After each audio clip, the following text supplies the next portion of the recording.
Well, good evening, everyone. This is Dr. Ellithorpe. We're at Tustin Longevity Center here in Tustin, California. And we are doing Ask the Doctor Anything. We are functional medicine, integrative, complementary, alternative practicing physicians, in that we've been doing this. I've been doing it, practicing medicine 44 years with a father in food research. The other uh, healthcare providers here, all four of us, provide a wide swath of information and experience in functional medicine. Um, so altogether, we are trying to help use preventative medicine, natural lifestyle changes to first address our many medical and physical and preventive needs, and then try and use to the least amount any aggressive drug therapies or surgical and imaging type interventions to the least amount possible. So, given that, we ask all kinds of questions, we talk with our patients, and we um, come alongside your family doctor, primary care, your specialists, and we try and work with you and with them to get your best outcome possible, either restoring your health or in preventing any significant health problem to develop. We meet here every Tuesday at 6 o'clock to 7 o'clock. You don't have to be a patient here. You can be family or friends. And you just go to tlcdoctors.com, tlcdoctors.com. There you can get on our newsletter, and then you'll get notification of this every week as a reminder. There's a link there also where you can type in a question if you want, and then you can get some of the questions that I have, and we'll try and answer them. I'm not saying I can answer everything. I will do my best. And we had a full day of work today, as I always do on Tuesday. And so you're at the end of my day, and I'll do the best I can to try and see if there's a way I can support you. You can also address a question if you're on YouTube, type it in the chat, and we'll go to live questions first and see how that goes. And then always have the backup with our email questions here. We'll try and get to everyone's question. And so with that, if this is a help to you, we would ask you to like and subscribe, share this with your family and friends. And with that, we'll begin. So the first question I have, and we have some people saying hi from out there. PJ says hi. SBM Jen says hello, Dr. Althorpe. Hello back to you, and thank you for joining us.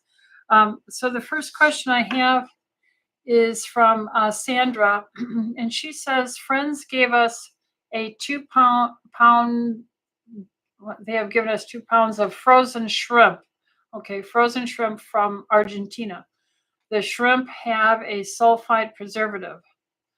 I wouldn't usually buy these, even though we like shrimp. Is it okay to eat them? I don't know the producer or anything, but I would say sulfites are used as preservatives in the food industry, and it has to be on the label saying it's a food additive or preservative. So these are sulfate salts, and there's a definition of how much is safe in the consumption of food.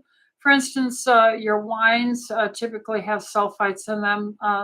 Sulfur dioxide is often used as a preservative, prevents certain problems with foods deteriorating. Usually it's in the milligram range of, maybe a total daily exposure of, this is, I don't know if I can remember. I would say it's 50 or less, something like that, 50 milligrams or less per serving. And then I would consider it safe because this has been used in food industry as a preservative.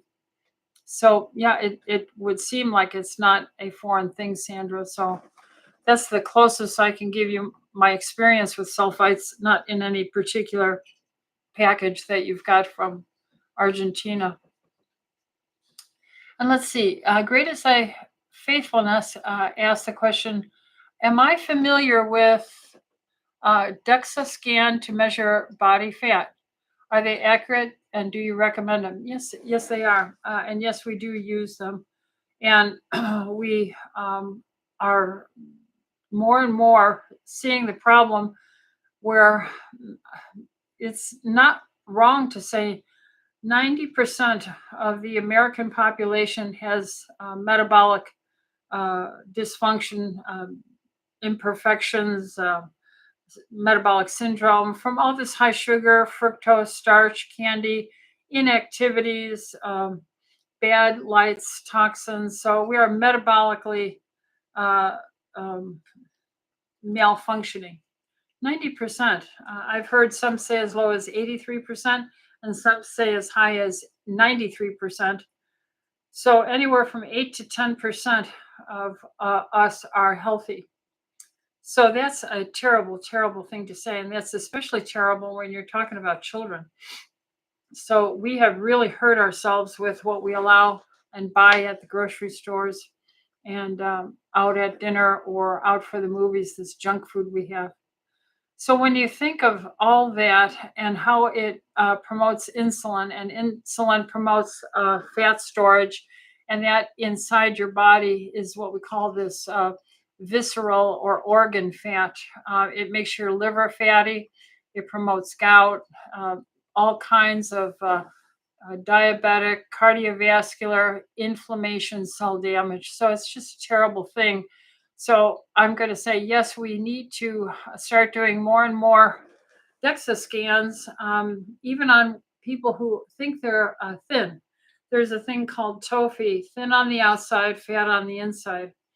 So it isn't just having some thin appearance, it's actually how much fat do you have lining your organs. And that's very bad to have much at all. So, yeah, I think DEXA scan is a good thing to do. Let's see. SBM Jen says, would you recommend blood type O positive and A positive drink organic, unsweetened almond milk as opposed to cow's milk? No, I would never do that. I don't recommend any of the uh, uh, nut or seed milks, whether it's coconut milk or almond or oat milk, Brazil nut milk. All of these nut seed things are, uh, in my opinion, uh, not natural, nor are they uh, composed of things that you would necessarily need, and do contain plant lectins. So calorically, they're too much. They don't deliver enough protein or the right kind of fats, and possibly many damaging amount of carbohydrates and bad polyunsaturated fats. So the cow milk, only if it's now today, you have to put a preface on a term cow's milk and say organic, meaning, or raw. You have to say raw cow milk, because once it's pasteurized, heated up, and once they shake it, homogenize, you are through the heat and the shaking, ripping apart the molecules of healthy proteins, fats, natural milk has cellular components to it, fats, proteins, and sugars, and you're ripping it apart so that it's sticky, pro-inflammatory. The cream can't rise anymore to the top. So you don't call it milk anymore. If you take a let's say a tree, a little tree. Let's say you have a little plum tree that's 4 foot tall, and you take a wood chipper shredder, and you take that little 4 foot tree with out of the ground and its roots and its earth ball on the roots, and you feed it into the chipper shredder. Would you still call it a little plum tree on the outs after it's all shredded up? Well, yes, it was a plum tree, but right now it's all messed up, and it will not grow plums, and it won't be a tree, and it's done. And so when you take milk and you homogenize it and you heat it up, you wind up having stuff that is not milk anymore. It's a foreign inflaming white fire drink, I call it. So no, I would only take unhomogenized non, what do you call it? Non-pasteurized raw dairy. Never any almond milk or anything like that. Now, I don't recommend drinking milk. I only recommend milk for babies. And after that, eat real food, not processed packaged food with barcodes on it, real food. And so I don't promote drinking milk.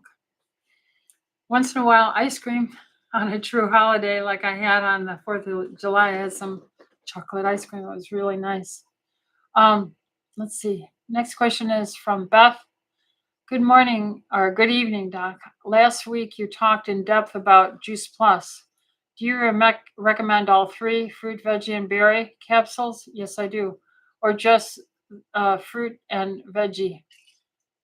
Then you would suggest to take them daily? Yes, so I do, and I have been taking Juice Plus fruit, vegetable, and berry concentrate from the day the berry concentrate was added, and I think that was about close to 20 years ago. But all three, I think, are nearing at least the green and red, which were the fruit and vegetable. That's close to 30 years now. It's been around. So I've been taking that for 30 years, and the berry probably for 20 when it first came out. I do believe that it has been helpful in trying to slow down my aging process, and I've seen that in all my patients and other people who have used and promoted Juice Plus and have been taking it faithfully. I can't believe the degree of protection it's given to all manner of disease, whether it was people who abuse drugs, even alcohol, and they took their Juice Plus, or they ate poorly and had a lot of visceral fat, high blood pressure, and obesity. It's incredible the amount of protection to the endothelial lining from the antioxidant effect, DNA damage protection from Juice Plus. So yeah, I strongly recommend it. Carol says, how to balance out supplements when I cannot afford to take all I'd like? Very good question. I switch off each month, not being consistent. Main concerns are inflammation, rheumatoid arthritis, brain fog, and migraines. Well, Carolyn, I think you have to try and reduce inflammation by finding out your blood type.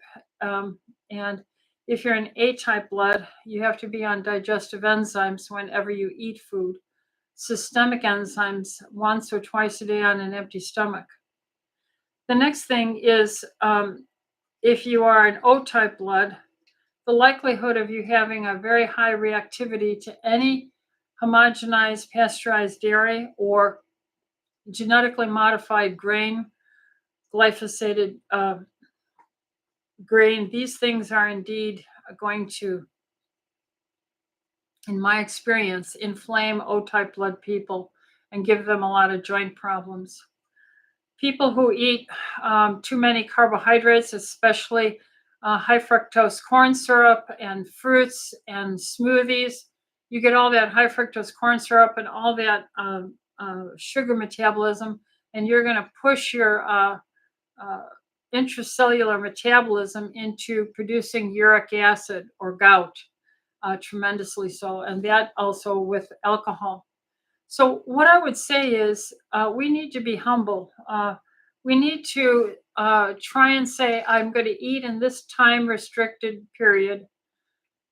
The older we get, that time restricted period should end earlier in the day, meaning I'm trying to try and stop eating by 3 o'clock in the afternoon. And I'm doing it more and more and more.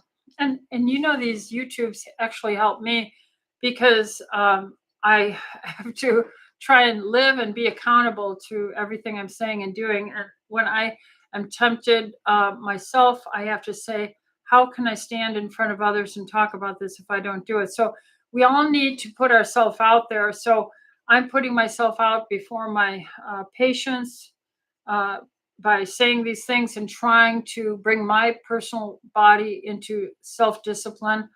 I hope you have someone you hold yourself accountable to. so that you will eat in a time frame, not eat late. You will get the uh, processed and the barcoded kind of packaged food out of your life, as well as the volume of sugary starch, fruit sugar.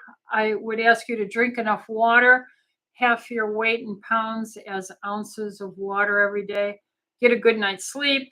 Um, Take systemic enzymes to reduce inflammation, especially if you're older. We don't make it as much after roughly the age of 40, 45. Exercise, weight training, and with all these things, then the supplements I would definitely probably take would be vitamin D, uh, systemic enzymes if you're over 40, iodine, 12 and a half milligram tablet of iodoral every day, or something very similar. I would take a amino acid chelated by Albion producers. They make the best mineral amino acid chelates, multi-mineral. You know, that would have your selenium, anti-cancer, your magnesium, your potassium, vanadium, chromium, all these things to help with metabolic production. I would take a methylated B complex. The older you get, you pee away the water soluble B vitamins. So that's your B's and your minerals for metabolism. That's your D. That's your iodine. That's your systemic enzymes. And then I would probably take a digestive enzyme if you're blood type A when you're young, even as a a middle school kid and older. Once you get to be about 55, 60 years old, we all need digestive enzymes. So that would be my core minimum uh, of supplements that I take every day.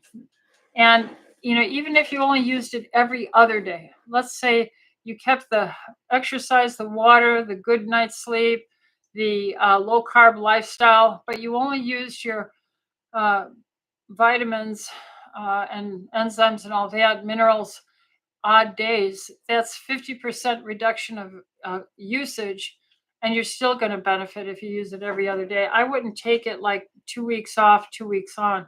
I think every other day would be much smarter. Hopefully that helps.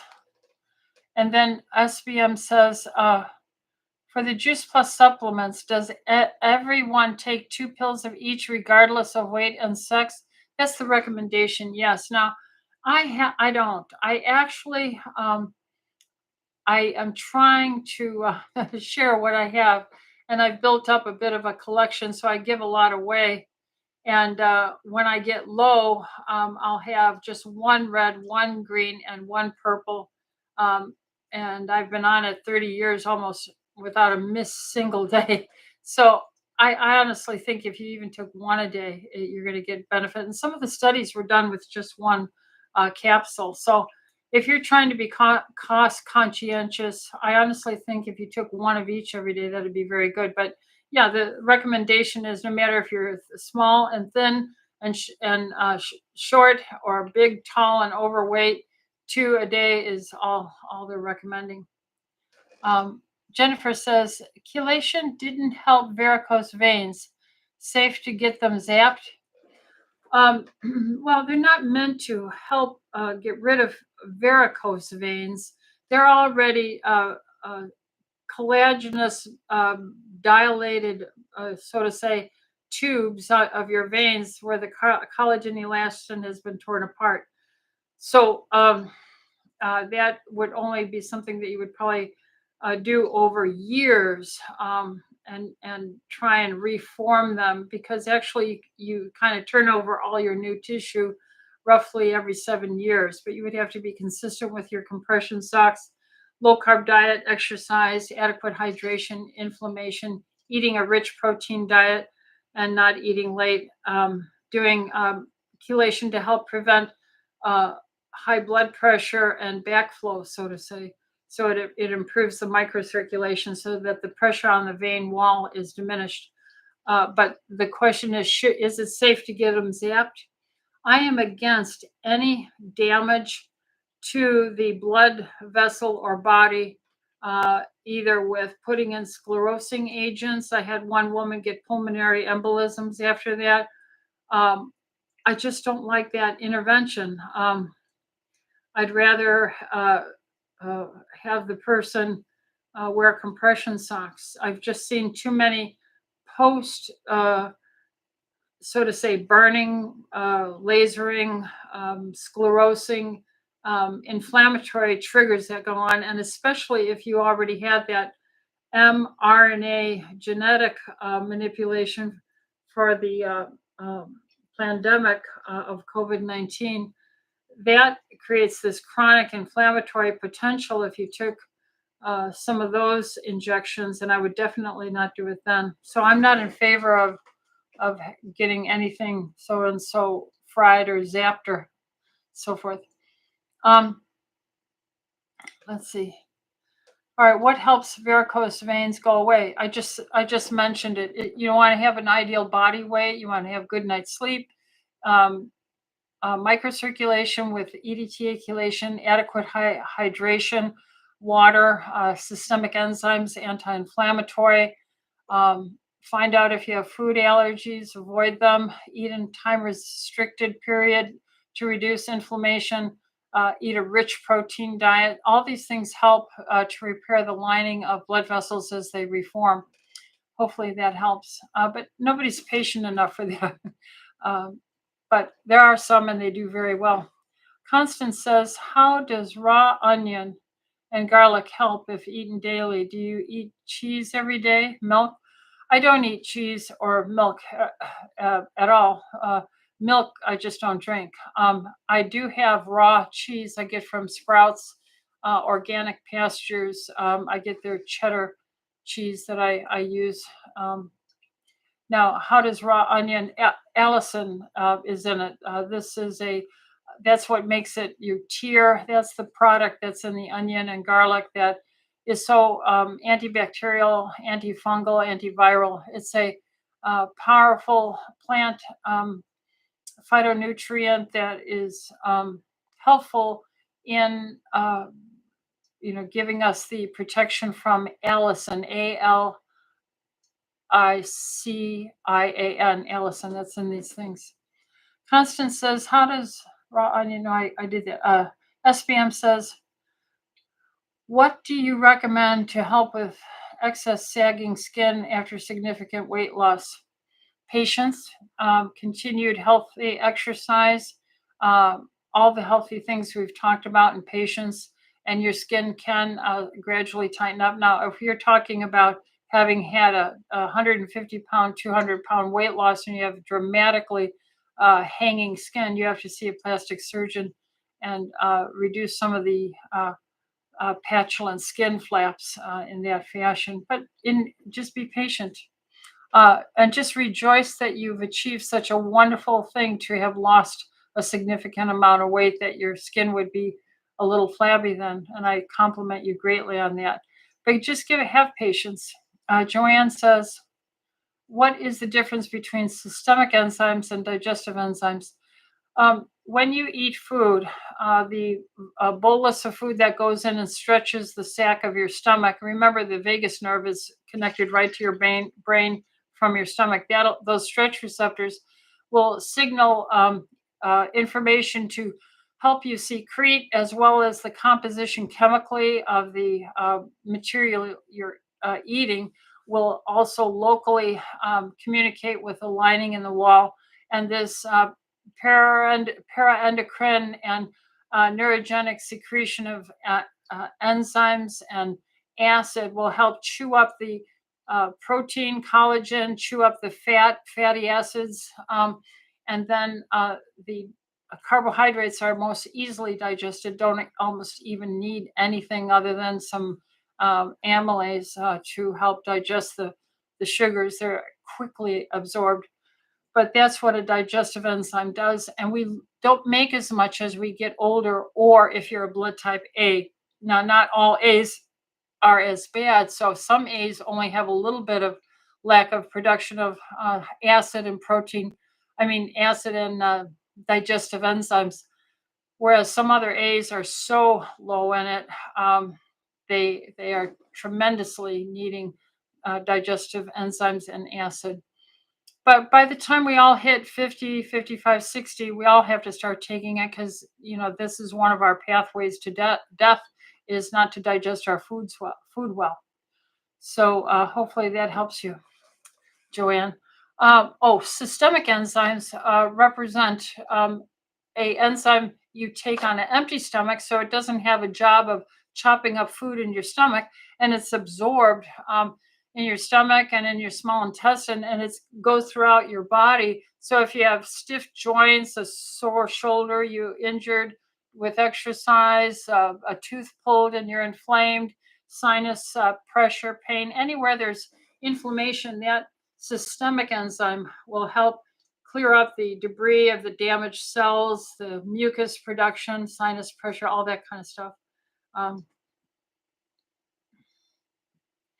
SPM says, can you talk about ways to reduce cortisol levels, please? Does blood type, sex, or weight make a difference? Well, yes. Um, the natural production of cortisol usually rises in the early morning hours to awaken you. It peaks somewhere around 9 and then starts to diminish during the rest of the day. Some people with the polluted environment, the bad light, living indoors too much, not enough exercise, eating a high carb processed diet with foreign additives, colorings, ingredients, drinking, the high fructose corn syrup, soda pops, drinking smoothies all the time, the same thing over and over and over. These patterns of exposure irritate the body, and that term irritate means stress. Stress, even on a tiny molecular level, if constant, ticking away at you, will create cortisol stress with your sympathetic alarm going off, having your adrenals notified, norepinephrine will be released, and that will drive up your anxiety, which will stress you more and just be a catch 22. Your cortisol will go up, your menstrual cycles will go off, you'll become estrogen dominant. I mean, it's an entire cascade of things that promote weight gain, promote fatigue, promote poor sleep, which begets energy loss and poor metabolism, emotional anxiety disorders, insomnia, and then with the weight gain, maldigestion, gas, bloating, and then cardiovascular, diabetic, endocrine, molecular stressors, even molecular imbalances can cause the stress hormone, sympathetic, adrenal, and cortisol release. So it's a wicked circle.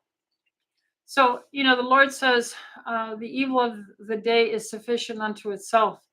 You got to think about why you're here, what God has and the people around you, your workspace, your family, your commitments, and how you're to work in your world and do the best you can to respect them, love them, be forgiving, be patient and tolerant with people, just as God has been with us, with our shortcomings, our sins, our failures.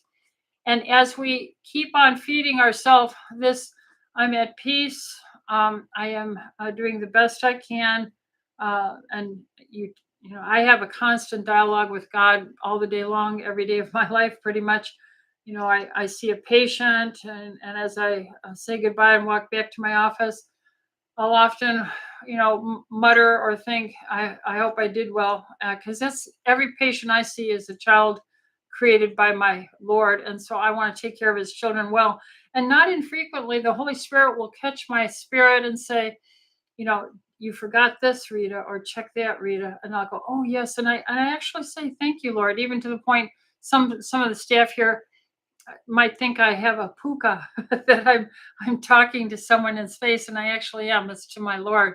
So I say all that because I like to laugh at myself. I like to be a daughter to God and just say, I'm doing the best I can, Father. Help me. I talk with Him. This keeps my stress down. I exercise. I faithfully keep up 99% of the time. My workouts, my weightlifting especially, is very cortisol friendly if you lift weights on the machines. 3 times a week is the minimum for about a half an hour. Of course, I do the minimum 3 times a week because I don't want to do anything more. If the science is there, I'll go up to the science, and then don't ask me to do more. Water is critical for stress management. Not eating late at night is critical for stress. All the things we talk about over and over again. And then from my worldview as a Christian, I have a very close walk with the Lord, and I talk with Him all the time. I read my Bible every morning. It's the first thing I do to kind of screw my head and heart on, to say, Lord, here's another day. I want to do it right. Help me make as few mistakes and hurt as few people as possible, because I know I don't do everything perfect or rub everyone right. I'm sure there's some that just don't like me or my personality or the way I deliver information. But I can't take it on as worry. I just take it and I say, I've done the best, Father, help me. So if you want to say how to manage cortisol, I think you have to have I recommend, of course, in my worldview as a Christian, you look into the Christian worldview because I have these wonderful things called the Bible I can read every day, and I have the talking with Him and the fellowship with like-minded. But you have to find that kind of a comfort, and you have to be content. You could have an idea. Even I, as a physician, should say, oh, I should have the vacations and the fancy clothes and jewelry and vacations, trips, and I should have all this and that. And you know what? It's a joke. It's a lie. I have my family. I have my lovely little home, and I actually do have a pool. So I am so far beyond what my grandmother, my great grandmother, my mother had. Even my sisters. I should be so, so blessed. I think on these things, and it says in the Bible, think on these things and be content with what you have, and don't worry about tomorrow. The evil of the day is sufficient unto itself. That helps my cortisol go down, and all the many catch 22 circular diseases that it feeds into. So that's how I try to manage cortisol. The woman usually will have, with her hormone cycles, the hypothalamic pituitary axis, with stress, she tends to have more cortisol problems. As a general fact, women see doctors more than men. And I think it's because we have these hormones going up and down all the time on top of stress hormones, where I think men have less of this as a challenge, but they do have tremendous stress. Please, ladies, don't underestimate what a man does for you and what he's trying to hold on his shoulders. And very often, they need to be in a community like a church where they can share with other men safely and quietly the burdens they bear, and not be mocked, because men don't want to talk about things like that. Let's see. SBM says, do you think it's okay to have all your wisdom teeth removed? What if you want to get braces and it's needed for that purpose? I'm not a dentist, so I'm not going to speak to all the do's and don'ts of wisdom teeth and future braces, and are they needed, and do they create an electrochemical and micro tears and inflammation in your mouth? It's just a whole mess. So actually, what was the name of the guy who developed the Weston Price? Yeah, he was a dentist when cameras came out, and he went to all these primitive places. I don't think he flew there. I think he took ships, because this is around 1920. And he saw beautiful teeth, beautiful without braces. The teeth come in on the babies in these very, what we consider primitive people. And they ate a very healthy, humble diet, very active people. And it was his conviction that there was a special, certain vitamins, of course, nutritional problems, because he would raise cats, was it, or rabbits? Anyway, he used some animals, and he would take certain nutrients out, and he would see the teeth malform. So one of the vitamins, he called it vitamin X. he thought it was very, very important in dental development, and it turned out to be most likely what he was identifying in his research, even without all the fancy science. It was the fact that we need vitamin K2 with vitamin D to have nice, strong, healthy bone development in the face, to have the teeth nicely come in with a broader face instead of so narrow, and have the teeth crowding. So it's a nutritional problem, and mothers need to know this. This is why I have all my young mothers, I put them on a very, very good multivitamin mineral, not these junk processed company prenatal vitamins. And their children come out with such beautiful, and talking about Juice Plus, they come out with such healthy little babies, better APGAR scores, better birth weights, far less C-sections needed, almost no neonatal intensive care unit problems with Juice Plus babies. So this is my experience with OB-GYN doctors using Juice Plus, and having teeth that are healthy to avoid having to remove wisdom teeth or put braces on. That's the best I can speak to that. Hopefully that's some help to you. Constance says, yes, it's okay if you ask as many questions as you want. You know, this is for you. This is not for me. Let's get back to some of these email questions. Let's see. Pat says, I'm 70 years old. I'm in good health. I take a lot of supplements. Sometimes I get pill fatigued. Is it ever good for our bodies to give it a break from all the supplements, or at least some of them? You know, Pat, I don't have an answer to that. I think so many factors go into it. What pills are you taking? Who are the manufacturers? How many? Do they use a lot of fillers? You know, what is the gel cap made of? Is it gel? Is it a vegetarian cap? What time of day do you take them?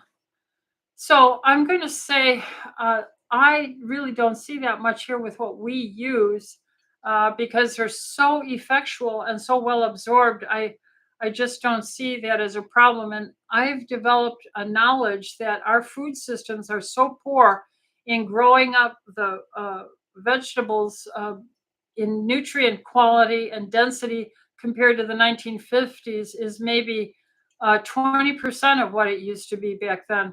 So unfortunately, we are having nutrient deficiencies. Marketing gets us into ruts where we get into patterns of buying things, and they catch us that way, and they market those things and manipulate them. The sugar, carbohydrate volume in our diet puts a speed to our metabolism that sucks up what nutrients we do have to a higher rate.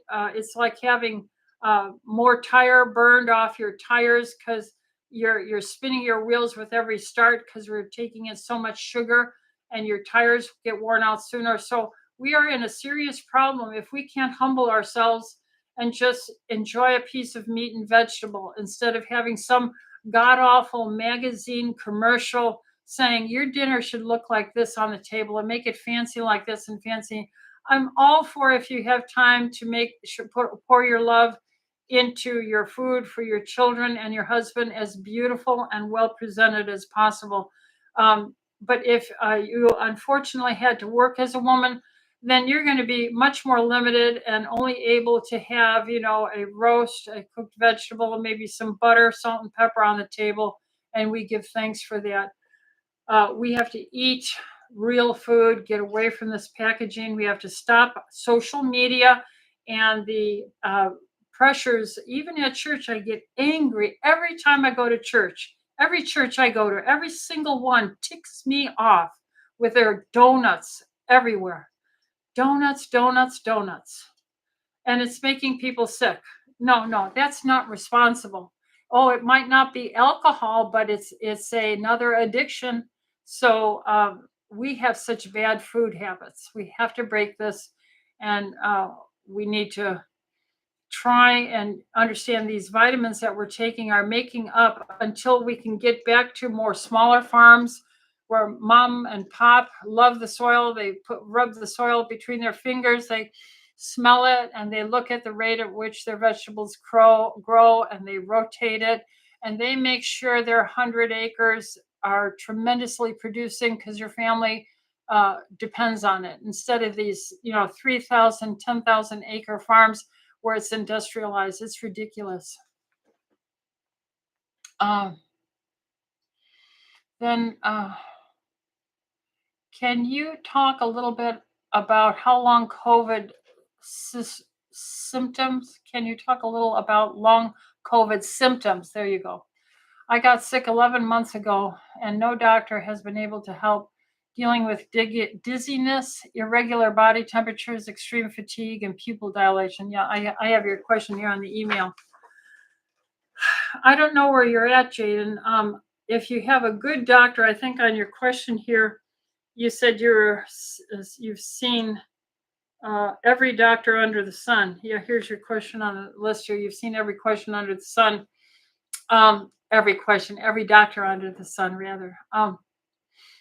I think exercise is the first direction you go, even if you're worn out rather, and you work out at the gym, even if you just use the machines a little bit. And I'm only for using the machines where you put the pin in for the resistance of whatever you're going to pull.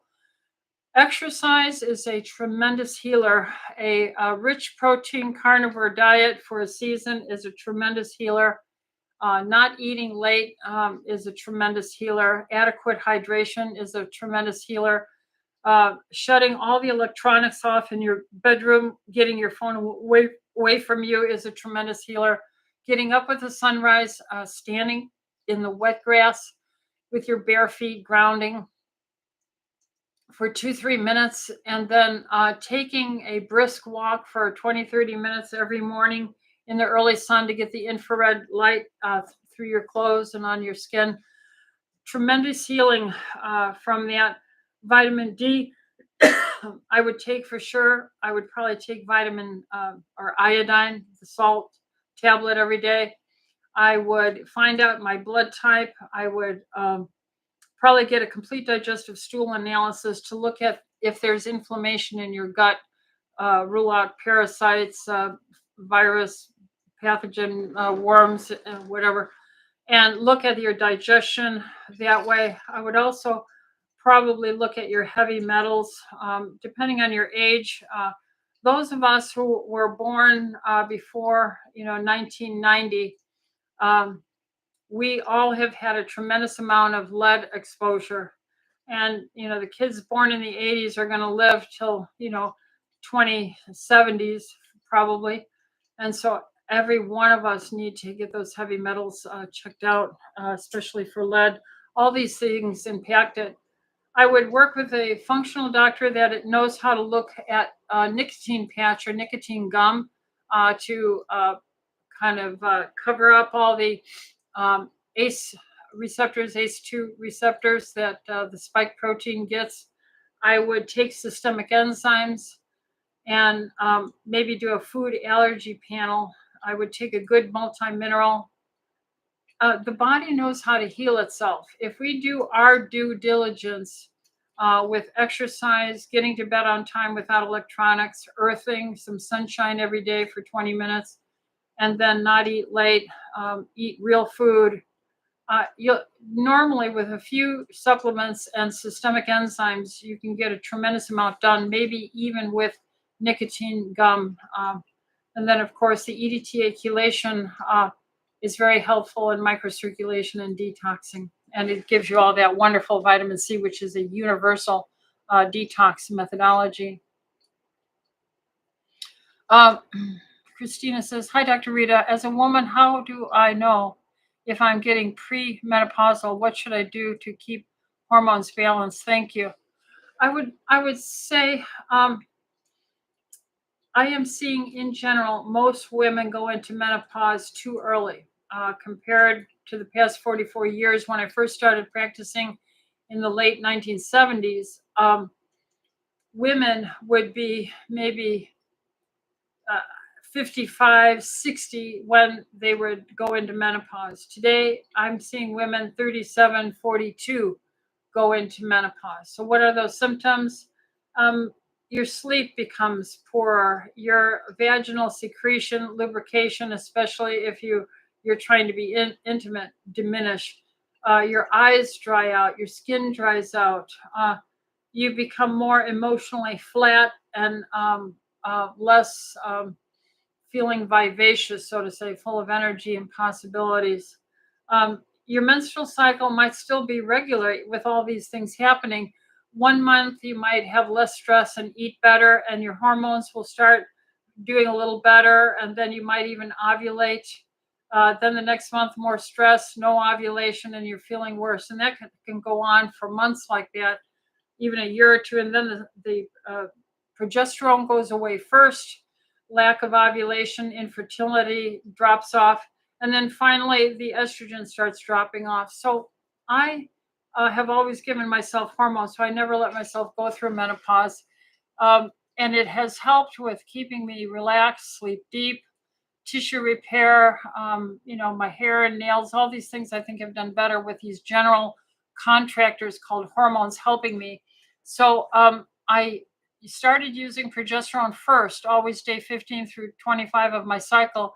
But when my cycle was unreliable, then I just always used my progesterone on a fixed 2 weeks of the month, like if it was the first half or the latter half. Then when I started getting hot flashes, I started adding estradiol, and I just kept it steady all the way through. And that's kind of how I would work it with a good functional doctor.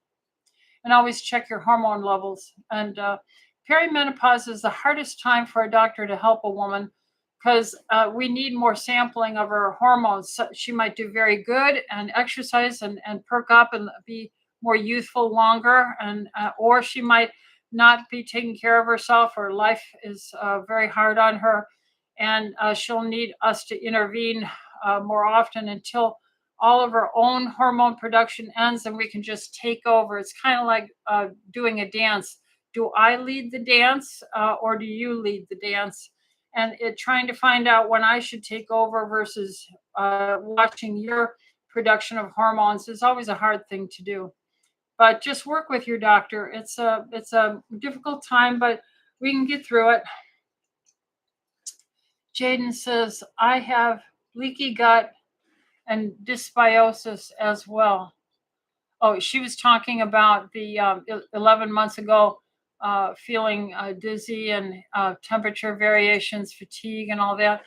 Yeah, so Jaden, you have to have a complete digestive stool analysis. Work with a doctor familiar with that. Maybe you need more probiotics. Maybe you need prebiotics to help populate and feed the good bacteria in your gut, things like that. Let's see. Silvana says, hi, Dr. Rita. My close friend of family who is holistic minded Christian, approximately 70 years old, eats organic, clean, low carb, takes systemic enzymes, has a 5 millimeter kidney stone. Would you recommend EDTA chelation? Absolutely. We all need it anyway, but that will help with micronutrient delivery to all the tissues everywhere and help relax the ureter so that that stone possibly could pass if it's only 5 millimeters. But the biggest thing, and one more thing, the biggest thing is water. She has to try and drink 80 ounces or half her weight in pounds as ounces every day. It's water, water, water, water, water. And then one more thing you need to remember to add to that is more water. I have learned my lesson through horrible kidney stone surgery myself. Just, trying to take care of my patients. I put myself last, working ER shifts, 14 hours as the ER doctor, and just not drinking my water so I wouldn't have to stop and pee. I was working so hard to take care of the masses of humanity coming through the doors. And I got so dehydrated and fragile. I had huge kidney stones. Horrific, horrific, horrific. And you'd think I'd learned my lesson. That was in my 30s. No, I didn't learn my lessons. Then I had it again here at this place trying to help everyone. And in 2014, I had a massive kidney stone I couldn't pass. And I did everything I could on my own for a week. And I just was destroying myself and even gave myself nephrosis because I was so stubborn. I didn't want to stop coming to work, and I was in severe pain while seeing the patients, and I wouldn't drink enough water again. So ever since 2014, for more than 10 years now, I am a water lover, and I haven't had one problem since with all my stones. Let's see what's next. Krista says, my cholesterol, triglycerides 107, HDL 57. Not bad, but I always like the triglycerides under 100, closer to 75, and that's from eating carbs and starch and pastas and beans and fruit. HDL is from exercise, so 57 is good. LDL is 87, that's good. Total cholesterol 165, so that's great. She says apolipoprotein B is 84. I don't care what your apolipoprotein B is. I've never seen in all the years I've practiced any really meaningful impact of looking at that number. Your father had a bypass at 60. Your mother had valves and stents. My cardiologist put me on statin, 20 milligrams. Watch the video. High cholesterol is healthy. One more time. High cholesterol is healthy by PhD Dr. David Diamond and medical doctor, family practice, Dr. Ken Berry. Watch that. They do a review of all the statin literature, a retrospective meta-analysis since it became an issue. And it really has no meaningful impact. It just makes the big medical blob fat and healthy and make more money. Well, we just feed it money, and the statin doesn't have any meaningful preventive value that they can prove. So watch high cholesterol is healthy. Okay, I feel like it's affecting my memory. Yeah, because you need healthy cholesterol for your brain. I eat healthy, exercise, drink water. What are your thoughts? Do I need to be on a stand? Do I need supplements? Well, Christy, you need to see your doctor and let the doctor know who you are and what your age is. Are you on hormones? What your lifestyle is like? All these things go into it. But definitely let them do your fasting blood sugar, fasting insulin, hemoglobin A1C. That's far, far, far more predictive than your cholesterol. Vivian says, how soon may I eat in the morning after taking phospholipid SBI protected Vascuzyme? I would say after 2 hours, somewhere in that ballpark time. Annie says, asking for a friend. What is your preferred protocol to detox from 2 vaxes, Pfizer? Well, it's everything we've been always saying. Low carb, mostly carnivore-like diet. Drink half your weight as ounces every day. Water, water, water. Take systemic enzymes. We find that the Vitalzyme is extremely anti-inflammatory, easy to take. They're a little tiny little enzyme coated capsule, so it's dissolved in your small intestine. Then I would do EDTA chelation therapy to improve microcirculation. I would consider being on vitamin DK2. Have someone check that. Check a D dimer to see if you have inflammation, your HSCRP for vascular inflammation, and sedimentation rate for inflammation. Get your insulin, get your fasting blood sugar, get your hemoglobin A1C, because if you have high average sugars, that promotes clotting and stickiness and fatigue and poor memory from poor blood flow, those kind of things. So those are the directions I would go and say for detoxing the vac. You might consider using the nicotine gum, 2 milligram gum, usually 2 to 4 milligrams, maybe as much as 6 milligrams a day, has been very valuable in blocking ACE receptors. I think that's probably, you might take preventatively ivermectin twice a week, roughly 0.4 milligram per kilogram, which is roughly, for the average woman, that's around 12 to 15 milligrams twice a week. That's a way. Find a good functional doctor and work with them on that. Christine says, I'd love to get your opinion about osteoporosis with extreme risk risk of fracture. I know walking and weight bearing exercises are recommended, but what is mobility impaired? I don't understand the question. I know walking and weight bearing exercise are recommended, but what is mobility impaired? I think you typed the question wrong, but I think you have to get your vitamin D levels up to about 100 nanograms per deciliter. I see most doctors, unfortunately, accept 40 to 60 or 80 as acceptable. We need it to be 100, 120.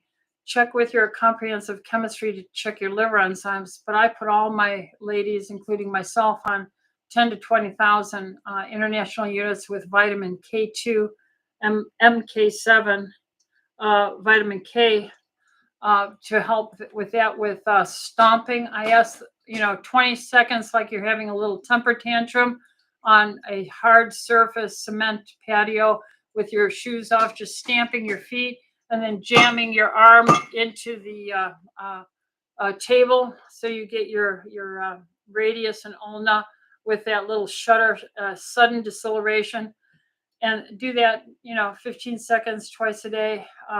Vitamin DK2, trying to get to 100, 120 range. Be on progesterone, be on natural estradiol, be low carb, drink plenty of water so you don't have inflammation. Inflammation always promotes bone loss, and high sugars promote inflammation, which promote bone loss. So our whole society is eating and living and doing the TV thing and not exercising. So that promotes inflammation and bone loss. So those are the things I would suggest for you to do. Brenda, what is your stance on parasites, pathogens having a root cause to disease? How do you address these if you believe they do wreak havoc on us? I understand they are part of our environment and we need them in balance with good bugs. Brenda, it's marketing. You would have never asked this question if you didn't have social media. Yes, ivermectin acts as an anti-parasitic, but the other thing is hydroxychloroquine and fenbendazole. These anti-parasitic medications interrupt cell metabolism for growth and duplication and multiplication. It interrupts it in many, many different sites, interrupts with the sugar metabolism of a growing, multiplying cell. That's why they're finding benefit in cancers. And so with this knowledge in regard to trying to kill off cells and the COVID antiviral materials, they found this benefited the coronavirus even as far back as, I think, 2005. But with all this talk about antiparasitics for veterinary medicine use, and the fact that the veterinarians saw less cancers in the animals, and then humans started using the animal dosing for the veterinarian anti-parasitic prescriptions, and they started seeing resolution of some of their cancerous material. This got into the media, social media, and a lot of people are passing it around as how they did use these items to help improve their cancer state. And now it's multiplied and everyone's talking about it. So people want to make money, all start to suddenly produce human sourcing for ivermectin or fenbendazole, and they don't, they haven't been there a long time. And I'm not saying it's wrong to have it available. It's just marketing. What causes cancer, in my humble opinion, is the American lousy eating lifestyle, our sad American diet, our high carb diet, destroying our metabolism, specifically our mitochondrial engines that are given the task of burning down all the sugars. And then there's so much sugar, starch, and fruit sugar consumed that very little fat metabolism and satiation is never achieved. So people are incessantly eating more and more carbs, driving up the hormone insulin to make the carbs go into the cell to get the sugar burned off. It's a catch-22 again. That insulin drive makes you hungry for more sugar, which makes your insulin go up. And insulin is one of the most powerful fat promoting, storage, and tumor growing hormones that we make. So I am upset with all this commercialism on parasites cause all disease. No, they don't. That it's typically marketing a lazy lifestyle, cheap, quick, fast foods filled with toxins, additives, electromagnetic energy waves, various high fructose corn syrup laden glazes. All this material is making us all sick and ruining our metabolism and depressing our immune system. Just one Coca-Cola will depress your white blood cell movement to phagocytize bacteria, fungi, and material. It'll slow it down for 8 to 10 hours. Give me a break. And people are having the equivalent of 10 teaspoons of sugar, either in a Coke or in their added up bread, pasta, bagel, rice, beans, fruits every day. Talk about immune suppression. No, don't tell me it's a parasite problem. It's a social media laziness with too much access to stopping off and getting a quick bite to eat. And all the checkout counters have all that filthy pornography of food.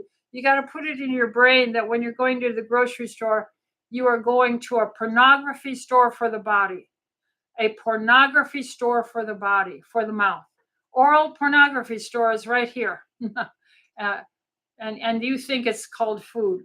So this concept of using the antiparasitics to try and stop the rapid turnover of these cells is definitely a important off-label use of ivermectin, fenbendazole, hydroxychloroquine, but it isn't that a parasite did it. It's ridiculous. And this AI, artificial intelligence, generating these images of doctors who are promoting, yes, we have found the cause of diabetes. It's a 2.5 centimeter parasite in the pancreas. Please, don't make me throw up. That's ridiculous. All right, so I guess I'm 7 o'clock, 7:02. I should end. How far did I get? So I have a few more to do, and one I've already answered here. So we'll pick it up next week. So I say, God bless. Nunez asked the question, any additional vitamins you recommend besides prenatal?